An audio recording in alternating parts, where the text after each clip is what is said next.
तो स्वागत है आप सभी का दोस्तों आपके इस चैनल पर।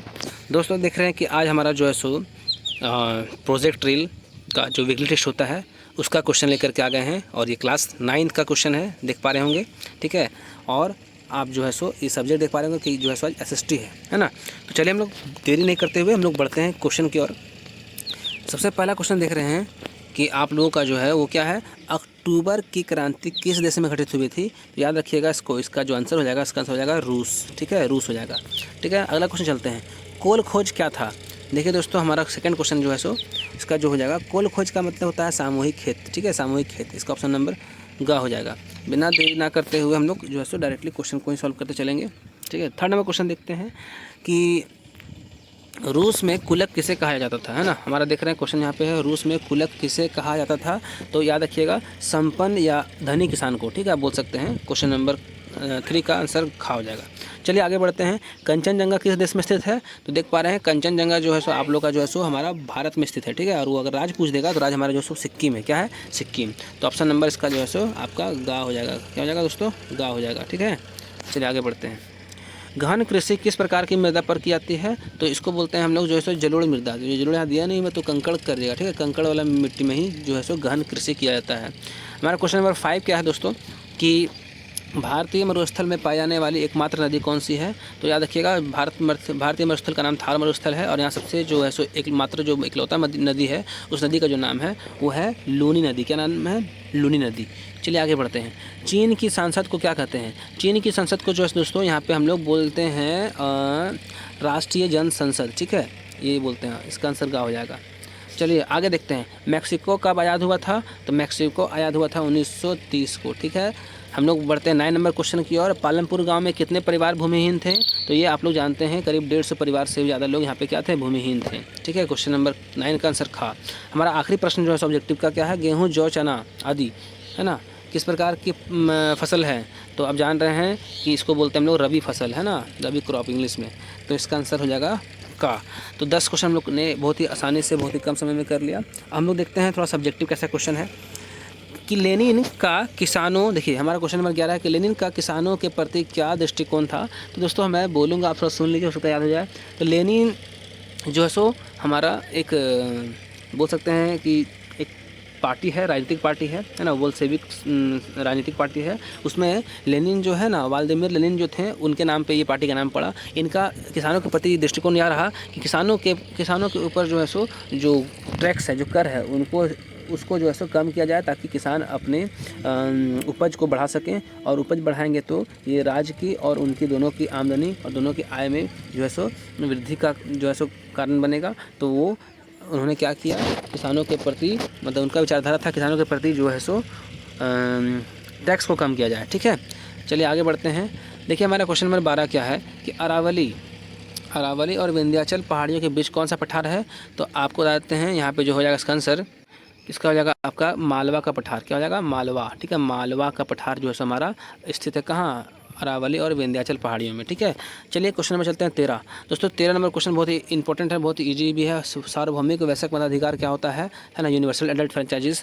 आपको पता है कि जिन लोगों की उम्र यानी कि वयस्क उनको कहते हैं जिनकी उम्र 18 वर्ष हो चुकी है। तो इसमें आपका आंसर हो जाएगा 18 वर्ष से 18, जब कोई युवा 18 वर्ष का हो जाता है या फिर 18 वर्ष से ऊपर वाले जितने भी युवा होते हैं उनको मत देने का अधिकार होता है। तो मत देने के अधिकार को ही वो है सो सार्वभौमिक वयस्क मताधिकार कहते हैं, है ना। एक बार फिर सुन लीजिए कि जिनकी उम्र 18 वर्ष से ऊपर हो चुकी है तो वो अपने मत को देने के लिए योग्य हो जाते हैं, और वो अपने अनुसार किसी भी पार्टी के नेता को चुन सकते हैं, और बिना किसी दबाव, बिना किसी मतलब दबाव या बोल सकते हैं प्रेशर के, वो अपने इच्छा अनुसार किसी को भी वोट दे सकते हैं। तो वोट देने का अधिकार को ही सार्वभौमिक वयस्क मताधिकार कहा जाता है। ठीक है, इसको आप लोग लिख लीजिएगा। देखिए हरित क्रांति क्या है, हरित क्रांति की विशेषता क्या है, देखिए समझिएगा। हरित क्रांति की विशेषता दोस्तों, सबसे पहले विशेषता ये है कि इसमें अधिक से अधिक पैदावार जो है सो बढ़ाना था, है ना। हरित क्रांति का सबसे पहला विशेषता यह था कि अधिक से अधिक खेती करना। ठीक है, दूसरा विशेषता यह है कि इसमें आधुनिक तकनीकों का उपयोग करना। ठीक है, और तीसरा इसमें जो विशेषता ये हो जाएगा दोस्तों कि HYB किस्म की फसलें और बीजों मतलब HYB किस्म की बीजों का जो है सो उपयोग करना, ताकि पैदावार भी जो है सो अच्छा हो। हमने एक बात बोला HYB का मतलब क्या होता है, हाई यील्ड प्रोडक्शन, ठीक है, HYP, ठीक है। तो समझिएगा, हम लोग आगे चलते हैं। क्वेश्चन नंबर 15, 1905 ईस्वी की क्रांति पर एक टिप्पणी लिखें। याद रखिए दोस्तों, 1905 ईस्वी की क्रांति रूस में घटित हुई थी। तो इसमें क्या था कि मजदूरों ने अपने हक के लिए, अपने अधिकार के लिए और अपने समय, अपने काम करने के जो समय होते थे उनको कम करने के लिए जो है सो जो फर्म और उद्योगपतियों जो थे उनके खिलाफ इन्होंने क्या किया, एक लड़ाई छिड़ी अपने अधिकारों के लिए कि हमें उतना ही काम दिया जाए, उतना ही काम कराया जाए जितने हमें मतलब सैलरी दी जाती है, तनख्वाह दी जाती है ना, जितना हमें मेहनताना मिलता है उतना ही काम कराया जाए, उससे ज़्यादा नहीं। तो इन्हें मतलब आप बोल सकते हैं कि मजदूरों के शोषण ना हो, मजदूरों के शोषण के ना होने के कारण यहाँ के लोगों ने अपने आप को एक जो है सो संगठित करके यहाँ के उद्योगपतियों और फैक्ट्री के मालिकों से इन्होंने अपना एक जंग छेड़ा। उसे ही बोला गया था यहाँ पे 1905 ईस्वी की क्रांति, ठीक है।